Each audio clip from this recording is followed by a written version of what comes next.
For nearly half a century, the meditation garden at Graceland has remained a sacred sanctuary, a place where millions have paid their final respects to the king of rock and roll. But whispered rumors and startling official reports have recently sent shockwaves through the global community, suggesting that the resting place of Elvis Presley holds secrets far deeper than anyone ever imagined.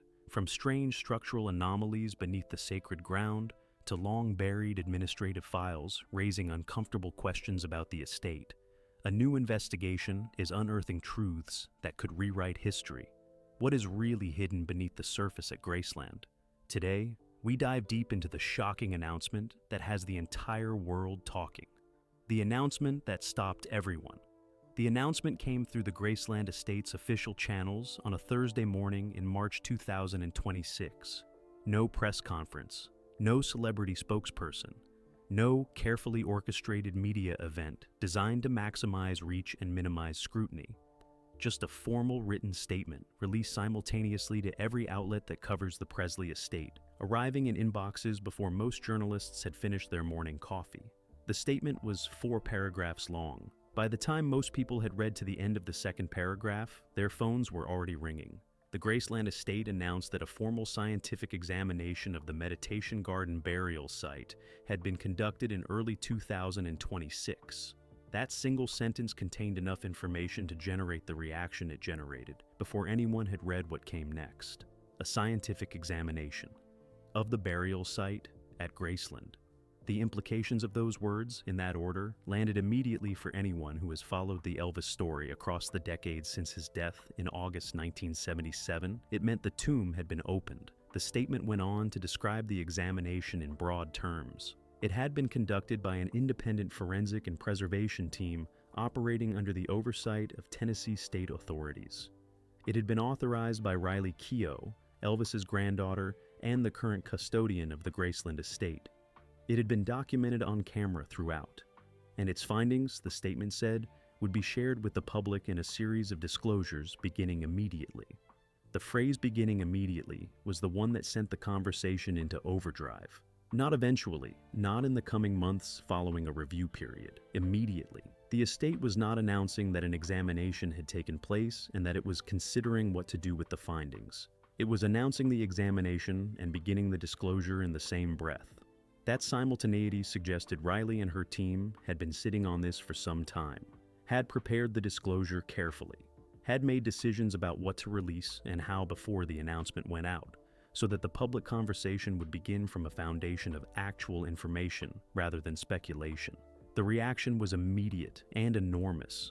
Within an hour of the statement's release, Graceland was trending globally across every major social media platform. News outlets that do not typically cover Elvis-related stories were running the announcement prominently. International media picked it up within the first 2 hours, translating and distributing it across dozens of languages to audiences who had grown up with Elvis's music in countries far from Memphis, Tennessee. The scale of the reaction reflected something important about what the announcement had touched. Elvis Presley is not simply an American cultural figure, he is a global one. The reach of his music and his mythology extends across generations and across borders in a way that very few artists from any era have achieved. When something significant happens in connection with his name and his legacy, the audience for that news is not a niche one. It is everyone. Riley released a personal statement alongside the estate's official announcement. It was shorter than the official statement, more personal in its tone, and it contained the explanation for why this was happening now that the official language had been too careful to fully provide.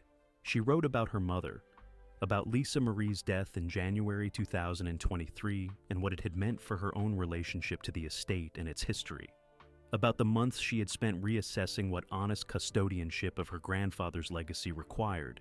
She wrote that she had come to believe that the questions surrounding Elvis's burial had gone unanswered for too long. Not because the answers were being withheld maliciously, because the conditions for addressing them properly had never been fully in place until now. She wrote that she owed it to her grandfather to make the record as complete and as transparent as possible. And she wrote that she owed it to the millions of people around the world who had loved him and who deserved to know the truth about what the meditation garden contained. Those words, in Riley's voice rather than the estate's official language, were what made the announcement land the way it did. This was not a corporate disclosure. It was a granddaughter deciding that her grandfather's story deserved to be told honestly. The announcement also confirmed something that had not previously been publicly known.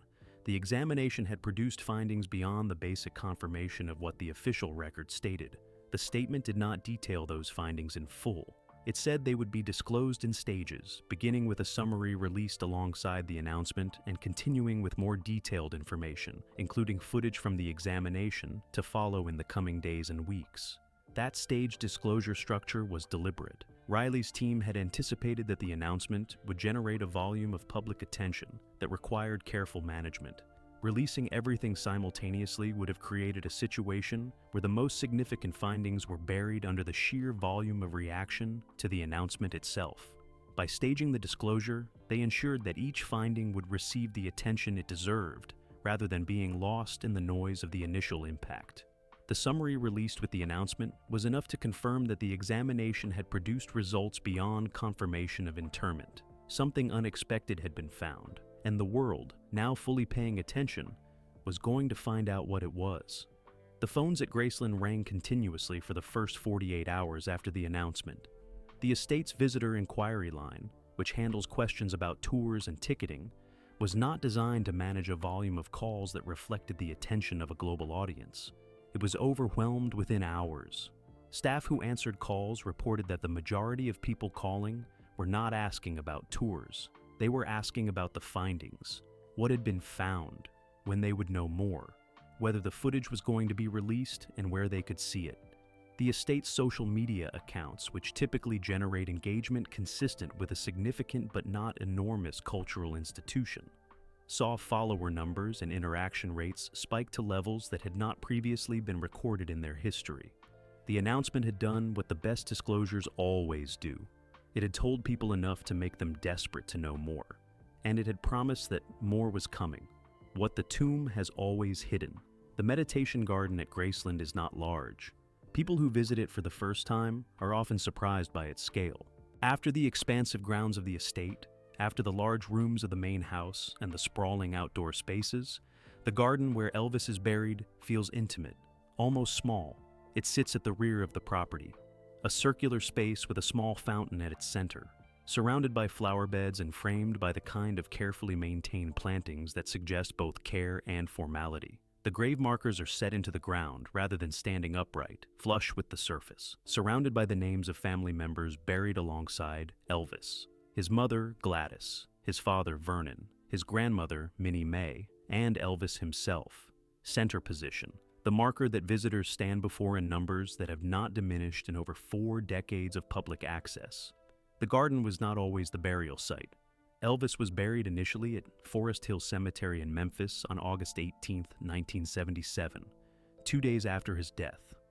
A private ceremony attended by family and close associates. He stayed at Forest Hill for approximately 2 months.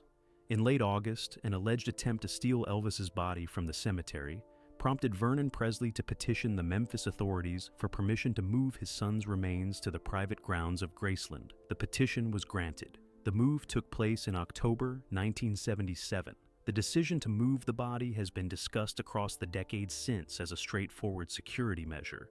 The official explanation is consistent and has been repeated so many times that it has calcified into accepted fact. But the speed of the original burial, the relatively quick decision to move the remains, and the absence of any public documentation of the transfer process contributed, in the years that followed, to the specific atmosphere of unresolved question that has surrounded the meditation garden since. The garden opened to public visitors in 1982. Priscilla's decision to open Graceland to the public that year transformed the estate's financial situation and created the institution that millions of people visit annually. The meditation garden became part of the tour almost immediately. It is typically the final stop.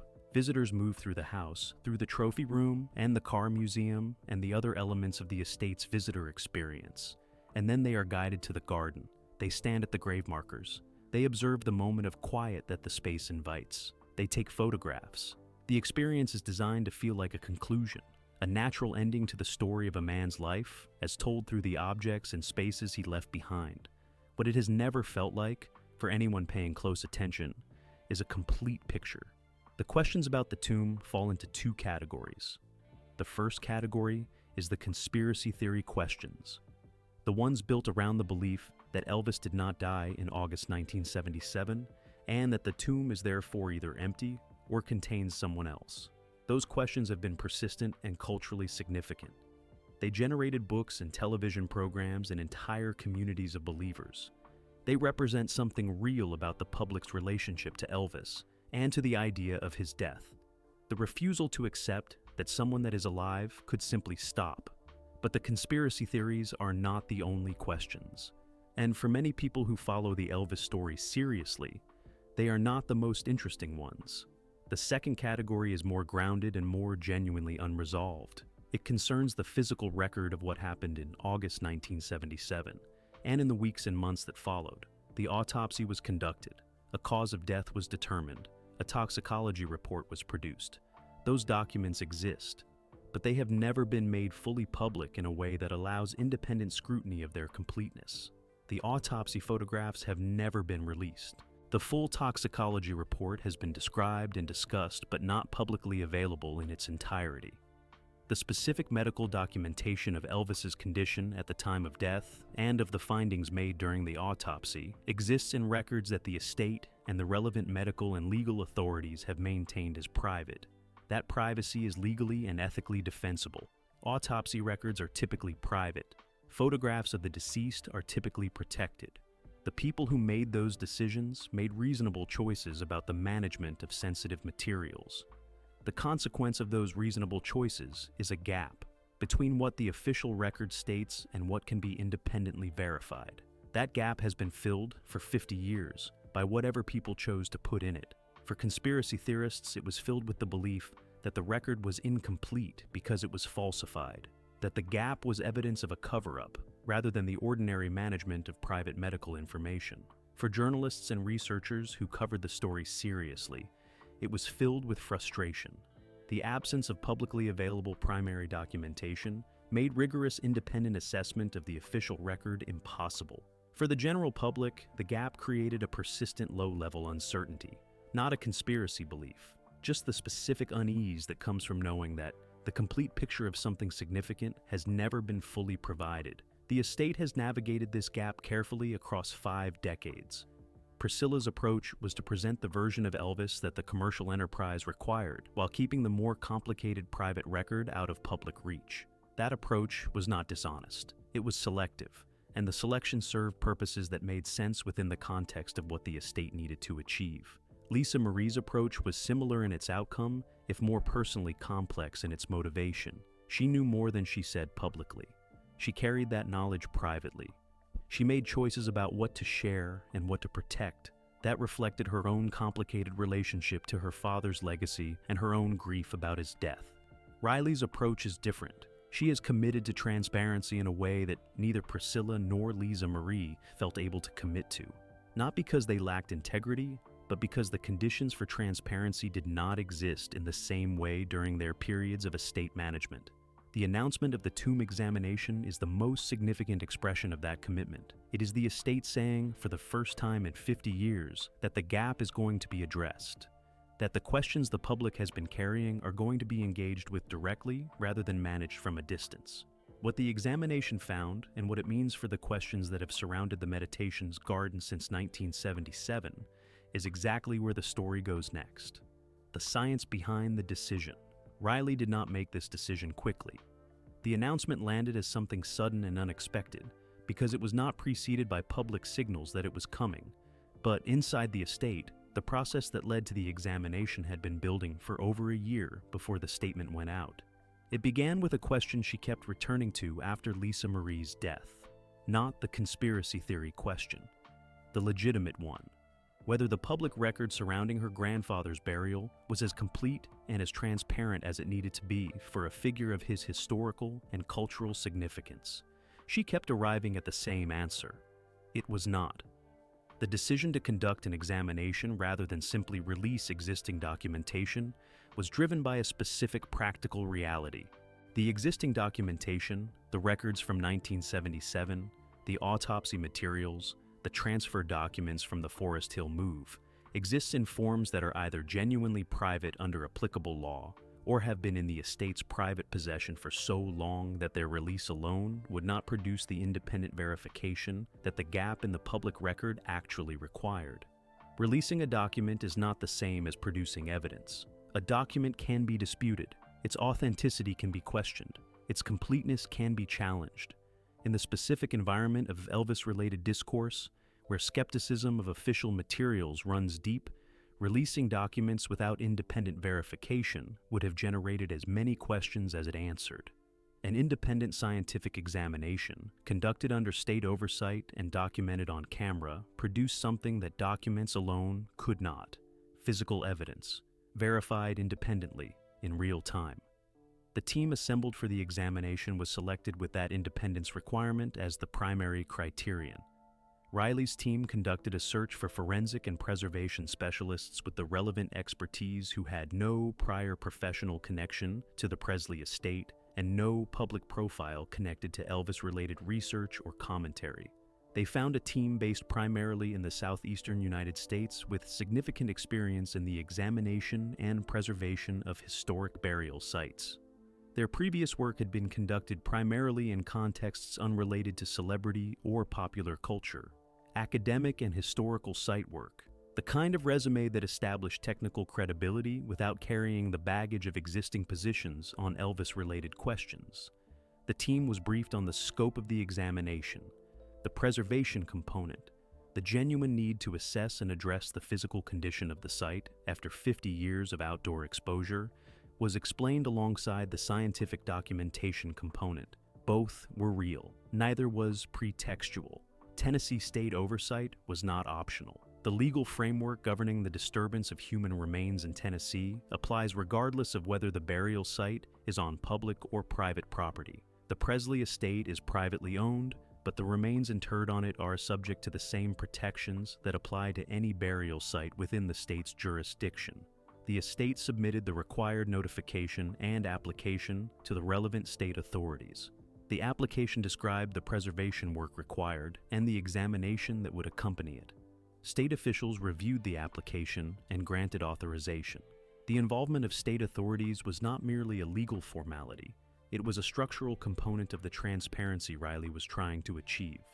An examination conducted solely under the estate's direction would always be subject to the accusation that its findings had been shaped by the estate's interests. State oversight created an independent layer of authority that could not be reasonably characterized as controlled by the people who stood to benefit from any particular outcome. The cameras were authorized from the beginning. Not a documentary production with an independent editorial mandate. A documentation team operating under specific parameters set by Riley's team. The footage they captured would be reviewed by the estate. Decisions about what to release would be made by Riley's team after the examination was complete and the findings were understood. That structure gave the estate control over the release of the footage while also creating a visual record that would eventually become public. The footage would not disappear. It would not be destroyed or buried. It would be released on a timeline and in a manner that the estate determined. That combination of control and commitment to eventual release was the specific balance Riley had decided was appropriate. The examination methodology followed established protocols for the examination of historic burial sites. The forensic team began with non-invasive documentation, ground-penetrating radar technology that allows the subsurface structure of a burial site to be mapped without physical disturbance. That technology has advanced significantly in recent decades and provides a level of detail that was not available to anyone who might have considered conducting an examination in the years immediately following Elvis's death. The ground-penetrating radar results were documented and reviewed before any physical examination of the site began. What they showed was consistent with the documented record of interment from 1977 in its broad structure.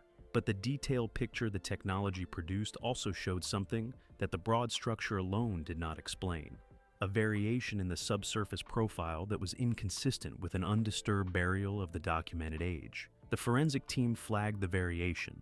The decision was made to proceed to physical examination to understand what was producing it. The physical examination was conducted with the same methodological care as the non-invasive phase. Each step was documented before the next step began. The chain of custody for any materials collected was established and maintained from the moment of their discovery. The cameras recorded every stage of the process. The team worked through the site systematically, not with the speed of people trying to produce a result quickly, but with the deliberateness of professionals who understood that how they did the work was as important as what they found. What they found took time to fully document. The basic finding, confirmation of interment consistent with the official record, was established relatively early in the physical examination phase. The more significant finding took longer. It required more careful documentation, more deliberate assessment of what was being observed and what it meant. When the forensic team concluded the physical examination phase and began the process of preparing their findings for the estate, the report they produced was longer and more complicated than Riley's team had anticipated. It contained the confirmation they had expected to be the primary finding. It also contained something they had not anticipated at all. The estate received the full report in late January 2026. Riley read it personally, the same day it arrived. The people who were with her when she read it describe her reaction as quiet and sustained rather than dramatic. She read it through completely, asked several questions of the forensic team leader, who was present to walk the estate through the findings. Then she sat with it for a week before she made any decisions about what came next. That week was not indecision. It was preparation. The announcement that came out in March 2026 was the product of 6 weeks of careful planning that began the day Riley finished reading the forensic report. She knew what she was going to say. She knew why she was going to say it, and she knew that the conversation it started was going to be significant enough that it needed to be started correctly. The announcement was correct. What it announced was more complicated than correct is a sufficient description of what was found and what it means. The forensic report runs to 63 pages. That length is itself significant. A straightforward examination that produced straightforward findings would not require 63 pages to document. The length reflects the complexity of what the team encountered and the care they took in documenting it precisely. Riley authorized the release of a summary alongside the initial announcement. 14 pages drawn from the full report, enough to establish the primary findings, not enough to convey the full picture of what the examination produced. The complete report has not been publicly released. The estate has indicated it will be made available in stages alongside the footage disclosure. What is known comes from the summary, from sources familiar with the full report, and from the estate's own communications in the weeks following the announcement. The primary finding confirmed what the official record stated. Elvis Presley is buried in the meditation garden at Graceland. The physical evidence of interment consistent with the documented record from August and October of 1977 was present, verifiable, and documented thoroughly by the forensic team. That confirmation is the finding the estate led with in its announcement. The finding that Riley's personal statement centered. The finding that the 4 minutes of footage released alongside the announcement most directly supported. It is the answer to the question that 50 years of conspiracy theories have kept alive. And it is in itself historically significant, not because it was genuinely uncertain in any evidentiary sense, because it had never been verified in a way that produced publicly available independent evidence. Now it has been.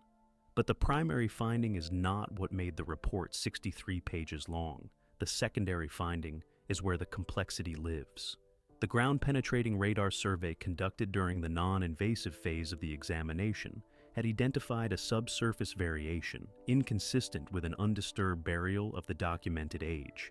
The physical examination was conducted specifically to understand and document what was producing that variation. What it found was evidence of disturbance to the burial site at some point after the original interment in October 1977. Not evidence of removal, not evidence of anything that contradicts the primary finding. The physical evidence of interment was present and consistent with the official record, but the site had been accessed. Something had been done at the grave after the original burial was complete, and the physical evidence of that access was accompanied by something the forensic team had not been looking for and did not expect to find. An object was present at the site in a location that could only have been reached by someone with physical access to the burial itself, not placed on top of the grave marker in the way that visitors leave flowers and mementos, not resting on the surface of the garden space, inside, in a location that required deliberate placement during an access to the burial site, rather than anything that could have happened through the ordinary visitor experience or through the weathering and settling of the site over time.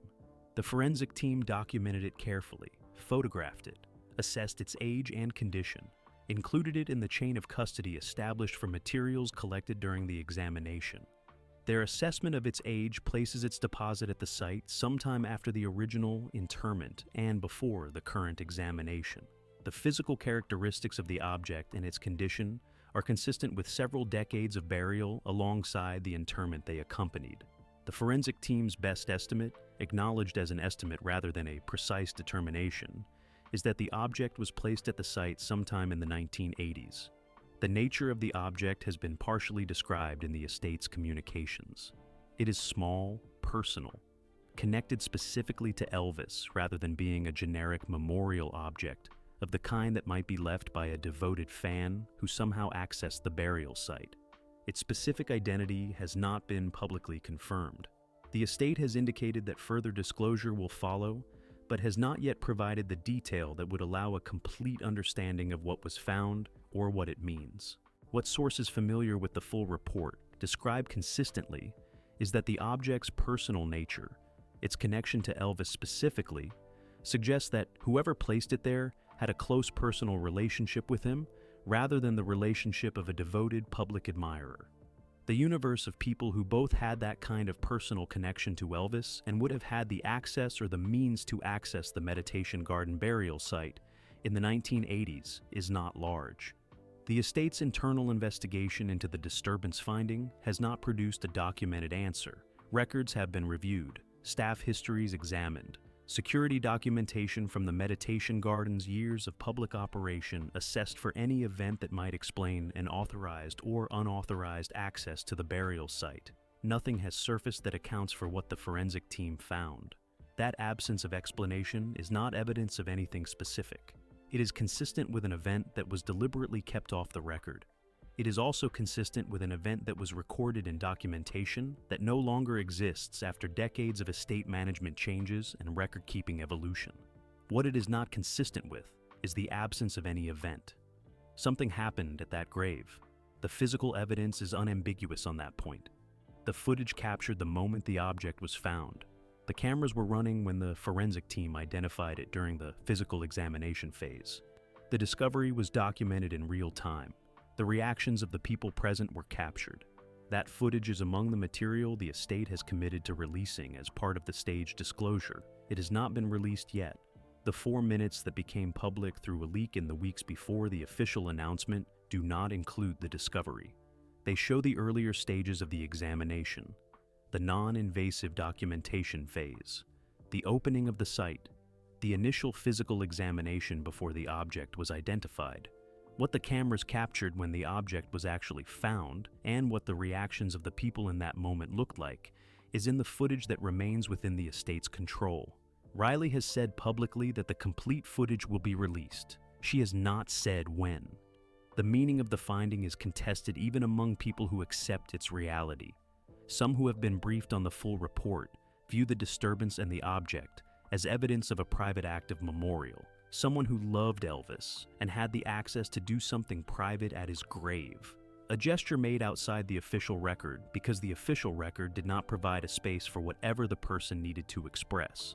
Others view it as something more significant, as evidence that the history of what happened at Graceland in the years following Elvis's death is more complicated than the official account has ever reflected. That decisions were made and things were done that the people responsible chose to keep outside the documented record. Neither reading is provably wrong with the evidence currently available. And the evidence currently available is not all of the evidence. The complete report, the complete footage, the object itself, and whatever additional analysis of it has been or will be conducted. All of that is still coming. What is already clear is that the examination produced something more than its stated purpose required. It was authorized to confirm and to preserve. It produced confirmation. It produced preservation work. And it produced a finding that nobody inside or outside the estate had anticipated. And that changes the conversation about Elvis's burial in ways that the next phase of disclosure will either clarify or complicate further. The announcement started the conversation. The findings have given it somewhere to go. and the footage, when it is fully released, will take it somewhere that nobody has yet been able to fully anticipate. The conversation. Nobody can stop. The announcement has been out for several weeks now.